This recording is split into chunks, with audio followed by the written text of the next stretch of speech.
नमस्कार। आज का हमारा विषय है व्यतिरेक अलंकार। व्यतिरेक शब्द का अर्थ है विशेष अधिकता। जब हम संधि विच्छेद की तरफ जाते हैं तो व्यतिरेक का संधि विच्छेद होता है वि प्लस अतिरेक, और वि शब्द का अर्थ है विशेष, अतिरेक का अर्थ है अधिकता। अब यहाँ पे विशेष अधिकता किसमें है? उपमेय में है।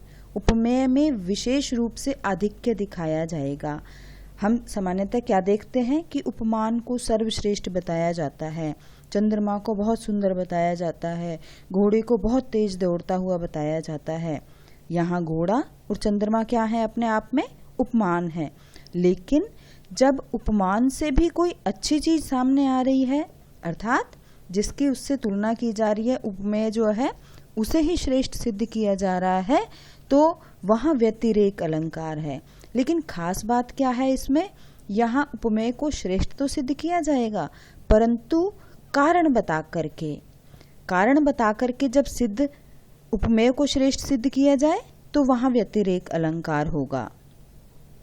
विद्यार्थियों, आपने प्रतीप अलंकार में भी यह बात देखी होगी कि उपमेय को श्रेष्ठ सिद्ध किया गया, परंतु इन दोनों में स्वभावतः अंतर क्या है कि प्रतीप अलंकार में उपमान को नीचा बताया गया, उसमें अपकर्ष बताया गया, लेकिन यहाँ स्थिति अलग है। यहाँ उपमेय को श्रेष्ठ तो सिद्ध किया जा रहा है उपमान से, परंतु यहाँ उपमेय में और विशेष गुण बता करके, कारण बता करके उसे उपमान से सिद्ध श्रेष्ठ सिद्ध किया जा रहा है। जब हम इसका पारिभाषिक रूप देखते हैं, देखिए, काव्य में जहाँ कारण बताते हुए उपमान से उपमेय की श्रेष्ठता सिद्ध की जाए, या दूसरी बात, काव्य में जहाँ गुणों की अधिकता के कारण उपमान की अपेक्षा उपमेय में उत्कर्ष बताया जाए, विशिष्ट गुण कथन द्वारा, वहाँ व्यतिरेक अलंकार होता है। यहाँ हम स्पष्टता यह समझ रहे हैं कि एक बात उपमेय श्रेष्ठ है, किससे? उपमान से। तो उपमान से उपमेय की श्रेष्ठता भी है, और दूसरी बात कारण बता करके है, कारण भी बताया गया, अर्थात उपमेय में ज्यादा गुण है उपमान की अपेक्षा, अतः उपमान से उपमेय को श्रेष्ठ भी सिद्ध किया जा रहा है, और उसके श्रेष्ठ सिद्ध होने का कारण भी बताया जा रहा है। चलिए उदाहरणों से इसे समझते हैं। उदाहरण है, साधु उच्च है शैल सम किंतु प्रकृति सुकुमार। यहाँ साधु की और शैल की, शैल अर्थात पर्वत की तुलना की जा रही है। एक उपमान है, एक उपमेय है। शैल उपमान है, शैल अपने अर्थात पर्वत अपने आप में बहुत ऊंचा श्रेष्ठ माना जाता है।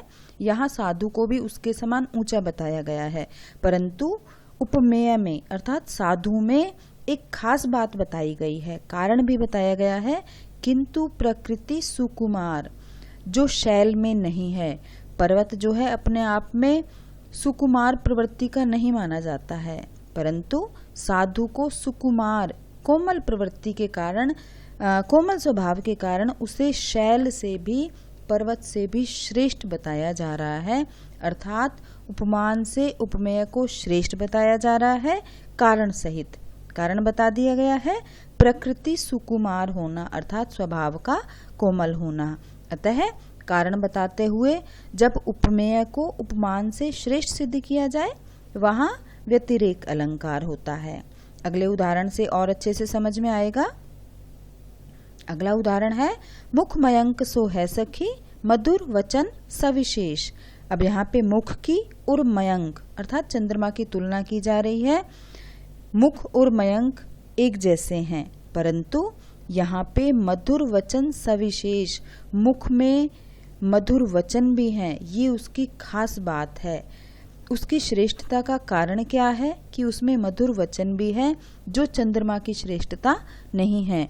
यहाँ उपमान चंद्रमा है, मयंक है, और उपमेय मुख है, परंतु उपमेय को अर्थात मुख को श्रेष्ठ सिद्ध किया जा रहा है, कारण बताया जा रहा है मधुर वचन सविशेष, अर्थात विशेषता उसकी क्या है कि उसमें मधुर वचन भी है। अतः मुख श्रेष्ठ है मयंक से, उपमेय श्रेष्ठ है उपमान से, अतः व्यतिरेक अलंकार है।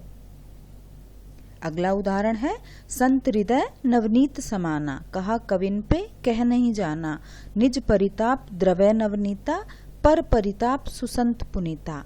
अब यहाँ हम देख रहे हैं उपमान और उपमेय। उपमान है नवनीत मक्खन और उपमेय है संत हृदय सज्जन लोगों का हृदय। यहाँ पे संत हृदय की तुलना नवनीत से मक्खन से की जा रही है। यहाँ उपमान को श्रेष्ठ बताया जा रहा है, लेकिन उसकी खास बात क्या थी? निज परिताप द्रवय नवनीता। उपमान तो सिर्फ, नवनीत तो सिर्फ अपने ही परिताप से, अपने ही तापमान से द्रवित होता है, परंतु श्रेष्ठता किस में है? श्रेष्ठता उपमेय में है। संत हृदय में श्रेष्ठता है। कारण क्या दिया हुआ है? पर परिताप सुसंत पुनीता। पर अर्थात पराये, परिताप दुखों से, दूसरों की परेशानियों से ही श्रेष्ठ लोग, सुसंत लोग तो द्रवित हो जाते हैं, परेशान हो जाते हैं। अब यहाँ संत हृदय को नवनीत से श्रेष्ठ बताया गया है। कारण भी बताया गया है कि नवनीत सिर्फ अपने ही ताप से द्रवित होता है, परंतु संत हृदय तो दूसरों के दुख से भी दुखी हो जाता है। अतः संत का हृदय नवनीत से श्रेष्ठ है, अर्थात उपमेय उपमान से श्रेष्ठ है। कारण भी बताया गया, व्यतिरेक अलंकार है। अगला उदाहरण है चंद्र नहीं कर सकता क्षण भी प्रियवदन की समता, चंद्र प्रकाशित होता निशि में यह दिन रात विकसता। यहाँ हम देख रहे हैं चंद्र और प्रियवदन की समता है, तुलना की जा रही है।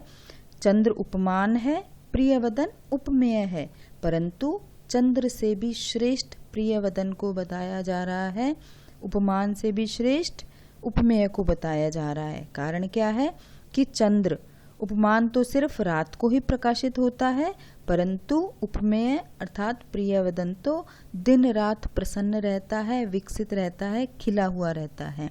अर्थात उपमेय की श्रेष्ठता सिद्ध की गई उपमान की अपेक्षा, और कारण भी बताया गया। अतः व्यतिरेक अलंकार है।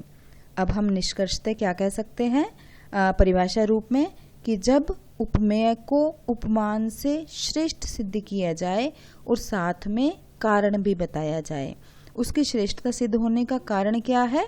गुणों की अधिकता। अतः उपमेय को गुणों की अधिकता के कारण उपमान से श्रेष्ठ सिद्ध किया जाए तो वहां व्यतिरेक अलंकार होता है।